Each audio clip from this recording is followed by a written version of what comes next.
Yes Peddireddy Ravikiran గారు, మీ NDA భాగస్వామి పవన్ కళ్యాణ్ గురించి, మీ ఎన్డీఏలోనే భాగస్వామిగా కొత్తగా జాయిన్ అయినటువంటి టీడీపీకి సంబంధించినటువంటి నాయకులు కార్యకర్తలు మాట్లాడుతున్నటువంటి విధానం. పాయింట్ నెంబర్ 1 ఫస్ట్ క్వశ్చన్ అనుకోండి. ఇది సెకండ్ క్వశ్చన్ కూడా నేను ఇస్తున్నాను, సబ్ క్వశ్చన్ ఒకటి. ఇది గతంలో మీకు ఇలాంటివి అనుభవం ఉందనుకుంటాను. టికెట్లు ఇచ్చిన చంద్రబాబు టికెట్ ఇవ్వడం, మీరు పోటీ చేస్తానడం, కాకపోతే ఒక పార్టీ అధ్యక్షుడికి రావడమే కొంత ఫస్ట్ టైం అనుకుంటా ఇది. ఈశ్వర్ గారు, ముందుగా మీకు తోటి ప్యానలిస్టులకి, సాక్షి టీవీ వీక్షకులందరికీ శుభ సాయంత్రం అండి. నమస్తే సార్. ముందుగా జనసేన పార్టీ ఆవిర్భావ దినోత్సవం సందర్భంగా జనసేన పార్టీ అధ్యక్షులు పవన్ కళ్యాణ్ గారికి, వారి పార్టీ కేడర్ కి, నాయకులు కార్యకర్తలందరికీ అభినందనలు, శుభాకాంక్షలు. అలాగే పిఠాపురం నుంచి పోటీ చేస్తారని పవన్ కళ్యాణ్ ప్రకటించడం, మా నియోజకవర్గం పక్క నియోజకవర్గం కావటం, తప్పనిసరిగా ఎన్డీఏ భాగస్వాములు అందరూ కలిసి పార్టీ నాయకులు కార్యకర్తలని ప్రజల్ని ఒప్పించి ఓట్ ట్రాన్స్ఫర్ కూడా చేయించి 1,00,000కు పైగా ఓట్లతో ఘన విజయం సాధించే విధంగా మేము అందరం కృషి చేస్తామని చెప్పేసి మీ ఛానల్ ద్వారా తెలియజేసుకుంటున్నాను. అయితే మీరు విజువల్ చూపించారు. అయితే ఈశ్వర్ గారు, నేను కాదన్ను, చాలా బాధాకరం వాళ్ళ లాంగ్వేజ్. ఇంకో బాధాకరం లాంగ్వేజ్ ఒకటి బాధాకరమైన సొంత పార్టీ జెండాలను కూడా వాళ్ళు తగలబెడుతున్నారు. అంటే ఏదైనా ఏ పార్టీ అన్నా కావచ్చు, సొంత పార్టీ అనేది తల్లి లాంటిది. సో అటువంటి చర్యలు ఎవరు చేసినా నేనైతే తప్పే అంటాను. అంటే గతంలో కూడా ఇది ఒక పార్టీకి పరిమితం కాదు ఈశ్వర్ గారు. మీరు గమనిస్తే గతంలో అన్ని పార్టీలకి ఇలా జరిగింది. ఇప్పుడు వైసీపీ పార్టీకి కూడా ఇటీవల సమన్వయకర్తలు గత 2 నెలలుగా అనౌన్స్ చేస్తారు. కొన్ని చోట్ల బాధపడ్డారు, కొన్ని చోట్ల నిరసన చేశారు. మీకు గుర్తుంటే మంత్రివర్గ పునర్వ్యవస్థీకరణ చేసినప్పుడు సామ్నేని ఉదయభాను గారి నియోజకవర్గం అనుకుంటా, మొత్తం నేషనల్ హైవే ఆఫ్ చేసి దిష్టి బొమ్మలు, జగన్మోహన్ రెడ్డి గారి దిష్టి బొమ్మలు కూడా దగ్ధం చేశారు. సో ఇటువంటి ఏంటంటే అవి చేయకూడదు. అటువంటి ఎవరైనా సరే వాళ్ళ పార్టీ అధినేతలని, ఇప్పుడు పవన్ కళ్యాణ్ జరిగింది కూడా అలాంటి అవమానం అంటారా? అధినేతలు కన్విన్స్ చేసుకోవాలి అంతవరకు. ఏమండి ఈశ్వర్ గారు, ఇంత టికెట్ల విషయంలో వైసీపీలో జరిగింది ఏం జరిగిందో పవన్ కళ్యాణ్కి ఇప్పుడు జరిగింది అలాంటిదే అంటారా? నేను అంటున్నాను, ఒక ముఖ్యమంత్రిగా జగన్మోహన్ రెడ్డి గారి మీద మంత్రివర్గ విస్తరణ చేసినప్పుడు ఏ రకమైనటువంటి చూసాం, మనం కూడా చూసాం. సో నేను అనేది ఏంటంటే ఇటువంటి జరుగుతాయి, ఇటువంటి జరగకూడదు అంటున్నాను.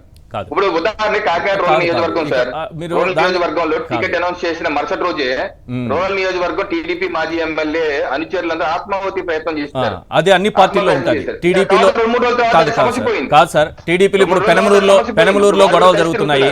కాదు సార్, పెనమలూరులో గొడవలు జరుగుతున్నాయి. బోడే ప్రసాద్, గంటా శ్రీనివాసరావు గారు ఆయన ఏదో సపరేట్గా ఏదో రహస్య మీటింగు ఆయన పెట్టుకున్నారట. ఇక చాలా చోట్ల ఇదే రకంగా, ఇది కోవూరులో పోలంరెడ్డి, ఇంకా లిస్టు చాలా పెద్దది ఉంది. అది పార్టీ అంతర్గత వ్యవహారం, ఆయా పార్టీలకు సంబంధించి అంతర్గత వ్యవహారం. ఇక్కడ జరిగింది అది కాదు. మీరు దీన్ని రెండింటిని కలిపేస్తున్నారు. పైగా నేను ఒకటి చెప్తాను సార్, చంద్రబాబు తన సీట్ను ప్రకటించుకున్నారు. కుప్పంలో ఎవరైనా జనసేన నాయకులు వెళ్ళి గొడవ చేశారా? మంగళగిరిలో లోకేష్ తన సీట్ని అనౌన్స్ చేసుకున్నారు. జనసేన నాయకులు ఎవరైనా వెళ్ళి గొడవ చేశారా? హిందూపురంలో బాలకృష్ణ అనౌన్స్ చేసుకున్నారు. ఎవరైనా జనసేన నేతలు కార్యకర్తలు వెళ్ళి గొడవ చేశారా? పవన్ కళ్యాణ్ అనే వ్యక్తి పొత్తు కుదుర్చిన వ్యక్తి, వెయిట్ చేసి 21 సీట్లు కుదుర్చుకున్న వ్యక్తి ఈరోజు పిఠాపురం వెళుతున్నారన్నప్పుడు ఆ సీట్ ఇద్దరు మాట్లాడుకుంటేనే కదా అవుతుంది. మీరు ఇది అవునా కాదా చెప్పండి. చంద్రబాబు పవన్ కళ్యాణ్ మాట్లాడుకున్న తర్వాతే కదా పవన్ కళ్యాణ్ గారు అనౌన్స్ చేస్తుంటారు. అలా జరిగిన తరువాత ఈలోపు టీడీపీ నాయకుడు వర్మతో మాట్లాడాల్సిన అవసరం ఉందా లేదా? అతన్ని ఒప్పించాల్సిన అవసరం ఉందా లేదా? చంద్రబాబుపై ఆ బాధ్యత ఉంటుందా లేదా? అక్కడి నుంచి అతను పోటీ నుంచి తప్పుకోనంటే మరో సీట్ అతనికి ఇవ్వాల్సినటువంటి అవసరం ఉంటుందా లేదా? లేదా వేరే హామీ ఏదైనా ఇవ్వాల్సిన అవసరం ఉంటుందా లేదా?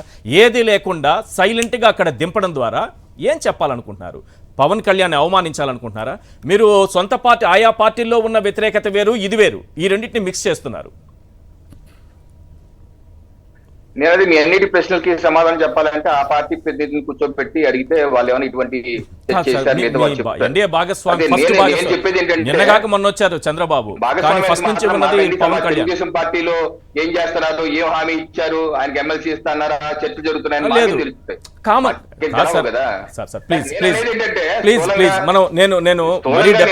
ప్లీజ్ అర్థం చేసుకోండి, ఒక మాట అర్థం చేసుకోండి. నేనేమంటున్నానంటే ఇది జరగాల్సిన ప్రక్రియ కదా అంటున్నా.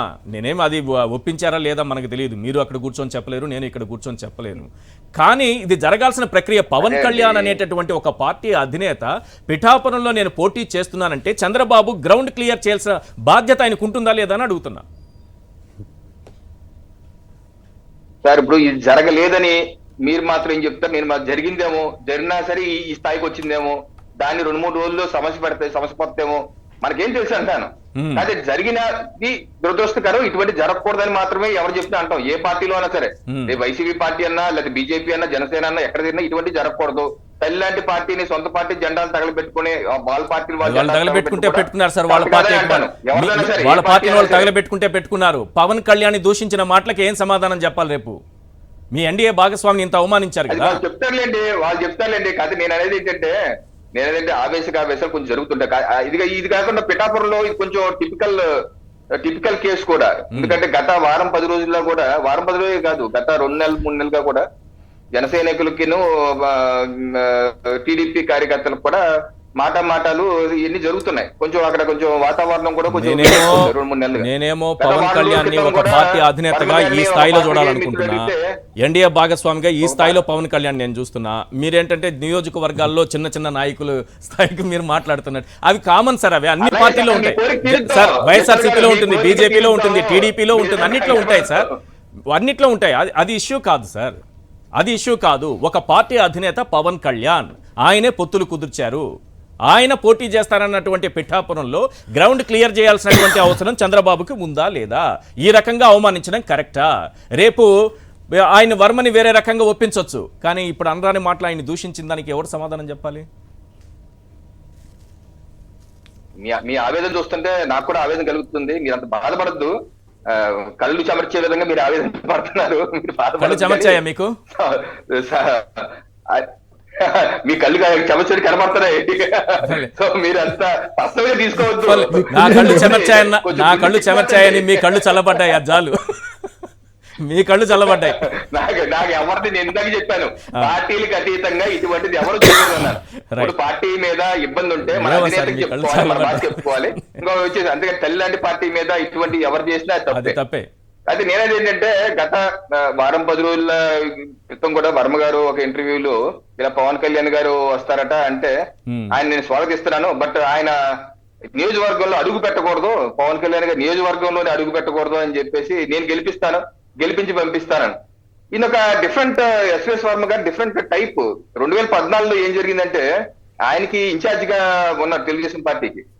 అయితే సడన్గా ఎన్నికల సమయంలో పక్క నియోజకవర్గం నుంచి కైట్ చైర్మన్ పోతుల విశ్వం గారు టీడీపీ అభ్యర్థిగా సామాజిక సమీకరణాల్లో ఆయనకి ఇచ్చారు. ఇస్తే వర్మ గారు ఆయన నన్ను మోసం చేశారని చెప్పి కన్నీళ్లు పెట్టుకొని ఇంటింటి తిరిగి తెలుగుదేశం పార్టీ క్యాడర్ కూడా విశ్వం గారిని వదిలేసి వర్మ గారి చుట్టూ తిరిగి వర్మ గారికి 97,000 ఓట్లు ఇచ్చారు, విశ్వం గారికి టీడీపీ గారికి 15,000 ఓట్లే. సో ఆ రకంగా దెబ్బ కొట్టేశారు. ఇప్పుడు ఈ రోజు వాతావరణం, రేపేదో వాళ్ళ కార్యకర్తలతో సమావేశం పెడతాను, వాళ్ళ కార్యకర్తల నిర్ణయం ప్రకారం ముందుకు వెళ్తానంటే, గతంలో ఏ రకంగా 2014లో గెలిచిన వెంటనే మళ్ళీ టీడీపీలోకి జాయిన్ అయిపోయారు. అలాగే మళ్ళీ ఏమన్నా ఇటువంటి శాస్త్ర చేసే ప్రయత్నం చేస్తున్నట్టు కనబడుతుంది. దీన్ని మా ఎన్డీఏ కూటమిని లీడ్ చేస్తున్నటువంటి పెద్ద దిక్కైన చంద్రబాబు నాయుడు గారు గతంలో జరిగిన విధంగా జరగనివ్వకుండా చేస్తారని చెప్పి భావిస్తున్నాను. తప్పనిసరిగా 2014లో జరిగినటువంటి తప్పిదాలు జరగకుండా చూసి ఈ యొక్క కూటమిని విజయ దిశగా వారి బుధస్కంధాల మీద ముందుకు తీసుకెళ్తారని చెప్పి నేనైతే 2014 తప్పిదాలంటే ఏం సార్? ముందుగా 5 లోక్సభ 15 అసెంబ్లీ సీట్లు ఇస్తానని చెప్పి, తర్వాత 4 లోక్సభకి ఒక స్థానం తగ్గించి, తర్వాత 14 అసెంబ్లీ స్థానాలకు కుదించి, ఆ తర్వాత వాటిలో కూడా 13కి తీసుకొచ్చి 3 మళ్ళీ బీ ఫార్ములు ఇచ్చి చంద్రబాబు ఏవి కడప, గుంతకల్లు, సంతనూతలపాడు తెలుసు అలా మోసం చేయడమా? అది జరగకూడదు అంటున్నారా? అక్కడ జరిగింది చంద్రశేఖర్ రెడ్డి గారికి తెలుసు. 2017లో మేము కాకినాడ కార్పొరేషన్ ఎన్నికల్లో నేను నగరాధ్యక్షుడిని. అక్కడ మాకు 9 తీసుకుంటే 22 మంది రెబల్స్ ని పెట్టారు. ఆ రెబల్స్ ని గెలిచారు. మళ్ళీ వాళ్ళు గెలవగానే మళ్ళీ టీడీపీలో తీసుకున్నారు. నేనేంటంటే ఇటువంటి జరగకూడదు. మళ్ళీ టీడీపీ బీజేపీ వాళ్ళందరూ వైసీపీలోకి వెళ్ళారు, మేయర్ మారిపోయారు. అది వేసే విషయం. నేనేంటంటే ఇటువంటి జరగకుండా, గతంలో ఉన్న తప్పులు రిపీట్ చేయకుండా ఈ కూటమికి పెద్ద దిగ్గా వ్యవహరిస్తున్నటువంటి రాష్ట్రంలో ముందుకు తీసుకెళ్తే చంద్రబాబు నాయుడు గారు అటువంటి తప్పులు చేయకుండా తగు జాగ్రత్తలు తీసుకొని కూటమిని విజయ దశల వైపు తీసుకెళ్తారని చెప్పి నేను ఆశిస్తున్నాను. మంచి ఆశ సార్, నేను కూడా ఆశిస్తున్నా. 40 ఏళ్లలో ఎప్పుడు ఆయనలో మార్పు రాలేదు. 40 ఏళ్ల తర్వాత 74 ఏళ్ల వయసులో, అంటే 40 ఏళ్ల రాజకీయ జీవితంలో ఆయన ఏ రోజు ఎలా ఉన్నాడో, మొదటి రోజు ఎలా ఉన్నారో ఇప్పటికీ అలాగే ఉన్నారు. 74 ఏళ్ల వయసు వచ్చింది. ఆ గుండె ఇప్పటికైనా మారాలని మీలాగే నేను కూడా కోరుకుంటున్నా. పిలిచి మోసం చేసి పొత్తులని చెప్పి వెనక నుంచి పొడిచి ఇవి చేయకుండా ఉంటారని నేను కూడా మీలాగే మనస్ఫూర్తిగా కోరుకుంటున్నా.